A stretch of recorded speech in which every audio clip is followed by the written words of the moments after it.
قرآن کریم کی ایک آیت کو لے کر بات شروع کر رہا ہوں۔ سورہ 3 کی ایک آیت پڑھی ہے، خالق ارشاد فرماتا ہے لقد خلقنا الانسان فی احسن تقویم۔ مجاز کو حقیقت بنانا، سمندر کی وسعتوں کو کوزے میں بند کر دینا اور آسمانوں کی بلندیوں سے ستارے توڑ لانا آسان کام ہے، لیکن عنایت کردہ عنوان انسان اور انسانیت پر روشنی ڈالنا بڑا مشکل کام ہے۔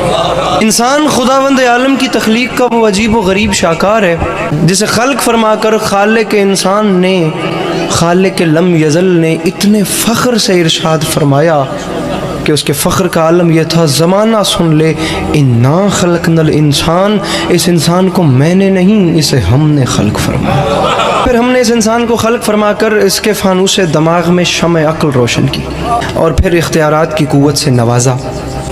تمام اختیارات سے نواز کر پھر ہم نے اعلان کر دیا انا ہدیناہ السبیل اما شاکرا و اما کفورا، ہم نے اسے ہدایت سبیل بھی کر دی ہے، چاہے یہ شکر کی راہوں پر چل کر شکر گزار بندہ بنے، چاہے یہ کفر کی راہوں پر چل کر ناشکرہ بنے۔ لہٰذا ہم اس انسان کو اختیارات دیتے ہیں، یہ جیسے چاہے یہ ویسے اپنی زندگی گزارے۔ ہم بھی ایک دن مقرر کریں گے پھر قیامت کا، اس دن اس سے پوچھیں گے اب بتا کن راہوں پر چل کر ہم تک آئے۔ یہ حضرت انسان، یہ ماؤ تین کا مجموعہ، یہ آب و گل کا سنگم، یہ کچھ پانی اور کچھ مٹی کا پتلا، یہ زمین پہ جال بن کے بچھ گیا، یہ آسمانوں پہ کمندے ڈالنے لگا، زمین اس سے نہ بچی، پہاڑ اس سے نہ بچے، ہوا اس سے نہ بچی، فضا اس سے نہ بچی، سمندر کی ہیبت ناکی کو چیلنج کر کے اس نے اس کی موج سے موج ٹکرا دی، اس نے جو فلک پر اڑتے ہوئے طائروں کو زمین پہ بسمل کر کے پھینک دیا، اس نے حباب کے دل توڑ دیے، اس نے آب رواں کی چادر تباہ کر دی، اس نے کارے دریا میں چھپے ہوئے صدف کو لا کر سطح آب پہ بے آبرو کر دیا، یہ لوہے کو آکاش پہ اڑا رہا ہے، یہ موتی کی آبرو کو بچا رہا ہے، یہ دانے کو دھرتی سے اٹھا رہا ہے، یہ ذرے کا جگر چیر کے اس میں سے ایٹم نکال رہا ہے، یہ زمین کو ناقابل رہائش سمجھ کر چاند ستاروں پہ ڈیرے ڈالنے جا رہا ہے۔ فرشتوں میں ایک ہلچل سی مچ گئی ہے جس میں جبرائیل ارشاد فرما رہا ہے فرشتوں ہوشیار، یہ جنت سے نکالا ہوا پھر واپس آ رہا ہے۔ آپ دیکھیں کہ انسان کے پاس کس چیز کی کمی ہے۔ اس کے پاس کھانے کے لیے بے مثال خوراکیں ہیں، پہننے کے لیے نو بنو پوشاکیں ہیں، اس کے پاس بادہ گلفام بھی ہے اور جادہ آرام بھی، تمام تر چیزیں اس ترقی یافتہ انسان کے پاس ہیں، بس سچی خوشی اس کے پاس نہیں ہے۔ ہر چیز اس کے پاس ہے، لیکن آج کا ترقی یافتہ انسان چیخ اٹھتا ہے کہ بالآخر مجھے چین کیوں نہیں ملتا، مجھے سکون کیوں نہیں ملتا۔ تم ٹھیک کہتے ہو تمہیں چین نہیں ملتا، تم ٹھیک کہتے ہو تمہیں سکون نہیں ملتا، تم ٹھیک کہتے ہو تمہیں اطمینان نہیں ملتا، وہ اس لیے کہ ہمیں ان دولت قدوں میں انسان نہیں ملتا، طریقت قدوں میں قرآن نہیں ملتا، مسجدوں میں دہشت گردی ہے، ذکر رحمان نہیں ملتا۔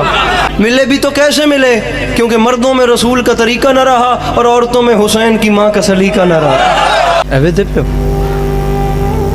لیکن آج جدھر نظر اٹھتی ہے نا انسان کی بستیوں میں، بے چینی، بے سکونی، بے اطمینانی، ہر آنکھ اشک بار، ہر دل بے قرار، ہر دماغ بد حواس، ہر روح سوگوار، حیات اور اس کی برنائیاں، جوانی اور اس کی انگڑائیاں، حسن اور اس کی حشر زائیاں، تمام زندگی ایک عمر رفتہ ساز شکستہ، انسان کی زندگی ایک بھٹکا ہوا قدم بن گئی ہے۔ اسے پتہ ہی نہیں ہے میں کہاں سے آیا تھا، میں کہاں کو جا رہا ہوں، میں کیا کرنے آیا تھا، میرے ساتھ کیا ہو رہا ہے۔ وہ کہتا ہے میں نے احسن بنایا، ایتھے گل ہی کوئی نہیں۔ مسئلہ یہ ہے کہ وہ کون ہیں جسے اس نے احسن بنایا؟ جسے وہ احسن بنائے وہ ایسا نہیں ہوتا، اور جو یہ ہے یہ وہ نہیں جسے اس نے احسن بنایا۔ بات کہاں گم ہو گئی؟ اگر ہم قرآن کریم کی اگلی آیت تلاوت کرتے تو یہ مسئلہ بھی ختم ہو جاتا۔ وہ خالق فرماتا ہے لقد خلقنا الانسان فی احسن تقویم، پھر فرماتا ہے ثم رددناہ اسفل سافلین، پہلے ہم نے احسن بنایا، پھر ثم رددناہ، پھر پلٹا کر اسفل سافلین، بدترین شکل میں پیش کیا۔ نہ اس کے اچھے ہونے کی کوئی حد ہے، نہ اس کے برے ہونے کی کوئی حد ہے۔ ہم تمہیں دنیا والوں دونوں صورتیں دکھاتے ہیں، یہ اچھا بھی بہت اچھا ہے، یہ برا بھی بہت برا ہے۔ خدا کی قسم جب یہ برا ہوتا ہے نا، جب یہ برا ہو جائے تو حیوان اس سے شرمانے لگتے ہیں، پرندے اس سے گھبرانے لگتے ہیں، جانور کو اس سے خوف آنے لگتا ہے۔ کھڑے ہو کے بندہ سوال کرے علی عباس عسکری انسان سے حیوان کیوں شرماتے ہیں؟ میں تجھے بتاؤں، انسان سے حیوان اس لیے شرماتے ہیں، شیر درندہ ہے لیکن شیروں کے لیے نہیں، چیتا صفاق ہے لیکن چیتوں کے لیے نہیں، بھیڑیا خون آشام ہے لیکن بھیڑیوں کے لیے نہیں، سانپ زہریلا ہے لیکن سانپوں کے لیے نہیں زہریلا۔ تو نے آج تک نہیں سنا ہوگا کہ سانپ نے سانپ کو ڈسا اور سانپ کے ڈسنے سے سانپ مر گیا۔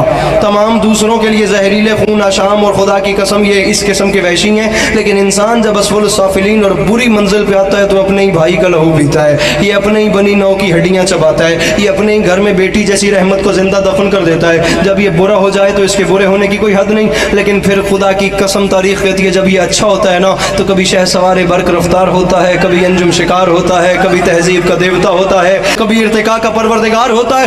بلند ہوتے ہوتے اتنا بلند ہو جاتا ہے یہ حضرت انسان کہ وہاں سے آگے وہ منزل آ جاتی ہے اس انسان کی بلندی کی کہ جہاں سے آگے جبرائیل کے پر جلے وہاں سے آگے اس کی نالین جاتی ہے، جہاں سے آگے جبرائیل کے پر جلے وہاں سے آگے اس کی نالین جاتی ہے۔